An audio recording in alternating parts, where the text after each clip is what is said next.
Sandra Prajan big Boss season 9 தமிழை விட்டு evict ஆகி வெளியில போனதுக்கு அப்புறம் ஒரு சிம்பத்தி கேம் ஆடுறாங்க. பிக் பாஸ் வீட்டுக்குள்ள தன்னைத்தானே தனிமைப்படுத்திக்கிட்டு ஆடியன்ஸ் கிட்ட சிம்பத்தி தேடுறாங்க. ரொம்ப சீப்பான ஒரு கேம் ஆடுறாங்க. குறிப்பா பிரஜன் பிக் பாஸ் சீசன் 9 தமிழை விட்டு வெளியேறியதுக்கு முக்கிய காரணம் திவ்யா அப்படின்னு திவ்யா மேல பழி போடுறாங்க. தன்னை தனிமைப்படுத்திக் கொண்டு மற்றவர்கள் எல்லாருமே சாண்ட்ராவை கார்னர் பண்ற மாதிரி போர்ட்ரே பண்றாங்க. சாண்ட்ரா ஒரு கேவலமான கேம் ஆடுறாங்க. ரொம்ப கிரிஞ்சா இருக்கு. இந்த இருக்கிறாரு பக்கத்துல பிக் பாஸ்ல இருந்து கிட்டத்தட்ட ஒரு 10 கிலோமீட்டர் டிஸ்டன்ஸ்ல தான் பிரஜன் வந்து வீடு வாழ்ந்துகிட்டு இருக்காரு. தன்னுடைய குழந்தைகள் இருக்காங்க. இது சாண்ட்ராவுக்கு தெரியாதா? எதுக்காக பிரஜனுடைய சட்டைய போட்டுக்கிட்டு எந்த ஒரு சிச்சுவேஷனையும் ரொம்ப ஓவர் டூ பண்றாங்க. இது வந்து சினிமால சீரியல்ல வர்ற மாதிரி ரொம்ப கேவலமா இருக்கு அப்படின்னு சாண்ட்ராக்கு எதிராக பிக் பாஸ் ரசிகர்கள் எல்லாமே கிரிட்டிசிசம் சமூக ஊடகங்கள்ல வைக்க ஆரம்பிச்சிருக்கிறாங்க. உண்மையிலேயே சாண்ட்ரா இப்படி நடந்துவதற்கான காரணம் என்ன? ஏன் இப்படி நடந்துக்கிறாங்க? உண்மையிலேயே சாண்ட்ரா கேமுக்காக இதை பண்றாங்களா? இல்ல சாண்ட்ரா கடந்து வந்த பாதை கரடு முரடானதா? அதனால தான் அவங்க இந்த மாதிரியான ஒரு விஷயத்தை ஃபேஸ் பண்றாங்களா? அப்படிங்கிறத பத்தி இந்த வீடியோல நம்ம டீடைல்டா பார்க்க வேண்டியிருக்கு. சாண்ட்ரா பிக் பாஸ் வீட்டுக்குள்ள நுழையும் போது ஒரு மென்மையான சிக்கல் இல்லாத வாழ்க்கையிலிருந்து வரல. ஆரம்பத்துல இருந்தே அவருடைய வாழ்க்கை அப்படின்றது பார்த்தீங்கன்னா, உறுதியற்ற தன்மையான உருவானது. அவருடைய பெற்றோர்கள் பார்த்தீங்கன்னா, பேரண்ட்ஸ் வந்து பார்த்தீங்கன்னா டிவோர்ஸ் பண்ணிக்கிட்டாங்க. டிவோர்ஸ் பண்ணிக்கிட்டதுக்கு அப்புறம் அவங்களுடைய ஸ்டெப் பேரண்ட்ஸ் கிட்ட வளர வேண்டிய ஒரு சூழல் சாண்ட்ராக்கு உருவாச்சு. அதாவது அவங்களுடைய சித்தி, சித்தப்பா கிட்ட வளரக்கூடிய ஒரு சூழல் உருவாச்சு. அது சாண்ட்ராவுக்கு போதுமான அன்பையும், போதுமான பாசத்தையும் குடுக்கல. என்ன இருந்தாலும் தங்களுடைய பெத்தவங்க பார்த்துக்கிற மாரி வராது இல்லையா? அதுக்கப்புறம் மிகப்பெரிய அளவுல அவங்க பாதிக்கப்பட்டிருந்தாங்க. அதுக்கப்புறம் தன்னுடைய அண்ணன் மட்டும் தான் அவருக்கு ஒரு அரவணைப்பு கேடயமாக மாறுகிறார். ஒரு கட்டத்துக்கு மேல என்ன ஆகுதுன்னு கேட்டீங்கன்னா, தன்னுடைய அண்ணனும் அவரை விட்டு பிரிந்து விடுகிறார். அவர் வந்து இறந்துடுறாரு. அதுக்கப்புறம் அந்த இழப்பை தொடர்ந்து இன்னொரு மரணமும் நிகழுது. அது அவங்களுடைய நெஞ்சில நீங்காத வடுவ ஏற்படுத்துது. அதுக்கப்புறம் என்ன நடக்குது அப்படின்னு பார்த்தீங்கன்னா, ஒரே ஒரு உறவை சுற்றி மட்டுமே சாண்ட்ராவுடைய வாழ்க்கை மாறுது. அந்த உறவு வேற யாரும் கிடையாது. பிரஜன். பிரஜனோட 1 வருடம் இல்ல, 2 வருடம் இல்ல. கிட்டத்தட்ட 20 வருடங்களாக ரிலேஷன்ஷிப்ல இருக்கிறாங்க சாண்ட்ரா. சாண்ட்ராவுடைய உலகம் அப்படிங்கிறது பிரஜன் அப்படின்ற நபரை பற்றி மட்டுமே சுற்றி வருகிறது. கல்யாணத்துக்கு அப்புறம் பிரஜன் மற்றும் சாண்ட்ராவுக்கு பிறந்த இந்த 2 குழந்தைகள். ஒட்டுமொத்த உலகமுமே சாண்ட்ராவுக்கு பிரஜன் மற்றும் தன்னுடைய குழந்தைகள் அப்படின்னு சொல்லி மாறுது. இந்த பாதுகாப்பு வளையமின்றி மீண்டும் வாழ்க்கைய வந்து கட்டி எழுப்புறதுக்கு அனைத்தையும் உள்வாங்கிக் கொண்டு ஒரு மாறாத துணையாக பிரஜன் வந்து சாண்ட்ராவுக்கு வந்து இருக்கிறாரு.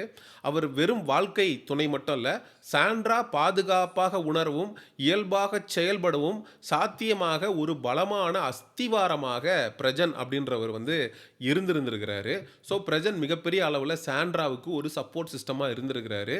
அவரு பிக் பாஸ் வீட்டுக்கு வெளியிலயும் சரி, பிக் பாஸ் வீட்டுக்குள்ளேயும் சரி, இந்த வாய்ப்புங்கிறது பிரஜனுக்கு வந்து வரும்போது, "சார் நீங்க தனியா வர்ற மாரி இருந்தா, இல்ல சார் வேண்டாம். நீங்க உங்க மனைவிய கூட்டிட்டு வர்ற மாரி இருந்தா வாங்க.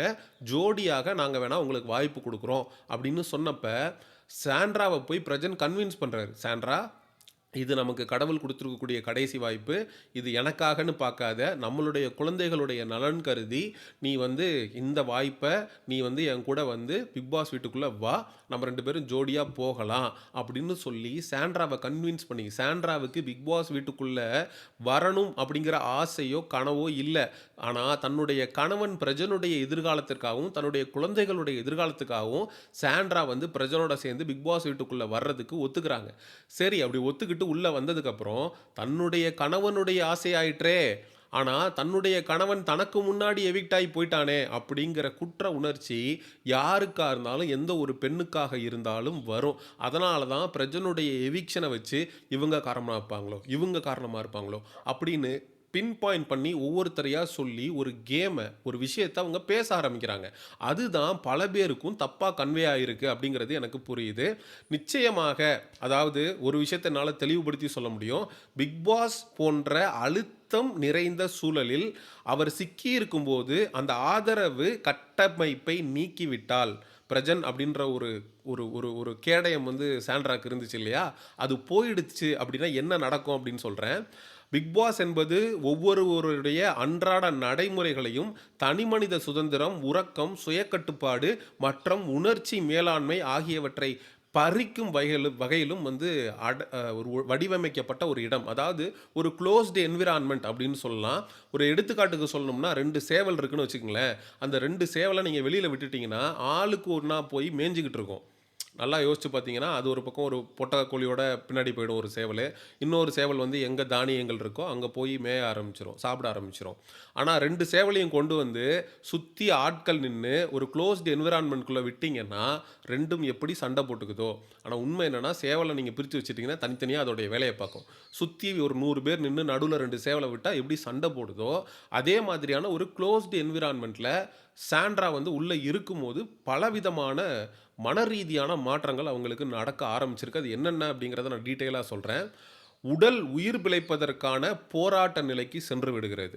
அங்கே நடப்பவை வெறும் மிகைப்படுத்தப்பட்டவை அல்ல. இது ஒருவருடைய பழைய மனக்காயங்களை அழுத்தமான சூழலில் மீண்டும் வெளிப்படுத்துவதாகும். அதாவது அவங்களுடைய பாஸ்ட்ட வந்து ரீவைண்ட் பண்ற மாரியான சிச்சுவேஷன். இப்போ ஒவ்வொருத்தரா அவங்க வந்து கேரக்டர வந்து அஸ்யூம் பண்ண ஆரம்பிச்சிருப்பாங்க. கனி வந்து நம்மளுடைய சித்தி. அதுக்கப்புறம் சபரி வந்து நம்மளுடைய சித்தப்பா. அது மாதிரி இங்க இருக்கக்கூடிய எல்லாரையுமே எதிரியான ஒரு சித்தரிப்ப வந்து மனசு வந்து என்ன பண்ணிக்கும்? ஏற்படுத்திக்க ஆரம்பிச்சுக்கும். வெளியில இவங்க பட்ட காயங்கள் எல்லாருமே, உள்ள வந்து படுற மாதிரியான ஒரு ஃபீலிங்க அவங்களுடைய மனது அப்படின்றது கிரியேட் பண்ண ஆரம்பிச்சிருக்கும். அதுக்காக கடந்த காலத்தின் கைவிடப்பட்ட உணர்விற்கும், தற்போதைய பிரிவிற்கும் இடையே உள்ள வித்தியாசத்தை உடல் உணரத் தவறிவிடுகிறது.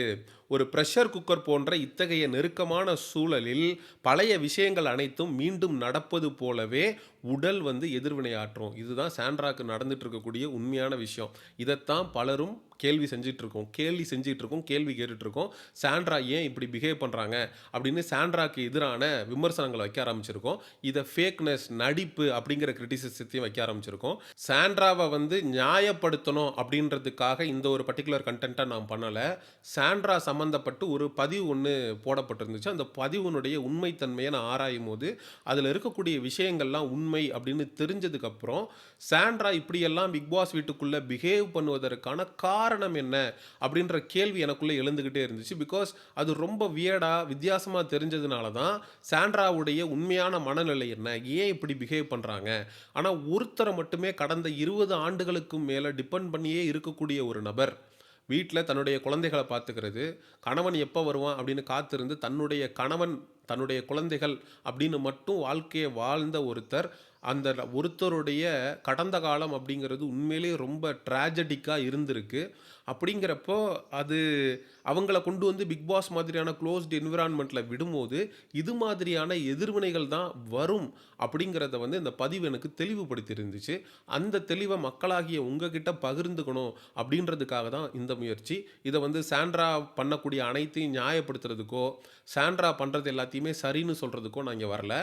எதனால வந்து அவங்க வந்து தோற்காம பிரஜனோட சட்டைய போட்டுக்கிட்டு, பிரஜன் வெளியில போகும்போது அவங்களும் வந்து வெளியில போயி, பிக் பாஸ் திரும்ப உள்ள வாங்கன்னு கூப்ட்டு, அந்த கார்ல ஏத்தி கொண்டு போகும்போது ஓவரா ரியாக்ட் பண்ணி, ஒருத்தர் மட்டுமே நம்மளுடைய வாழ்க்கை, இந்த ஒருத்தர் தான் எல்லாமே அப்படின்னு நம்ம டிபெண்ட் பண்ணி வாழ ஆரம்பிச்சுட்டோம்னா, நம்மளுடைய பிஹேவியர் பேட்டர்ன் அந்த மாரி தான் இருக்கோ என்னவோ!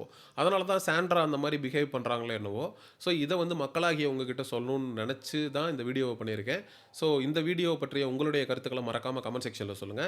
அண்ட் எக்ஸ்க்ளூசிவ் பிக் பாஸ் அப்டேட்ஸ்க்கு மிஸ்டர் செய்யோன் சேனல சப்ஸ்கிரைப் பண்ணுங்க. See you in the next video. Bye bye.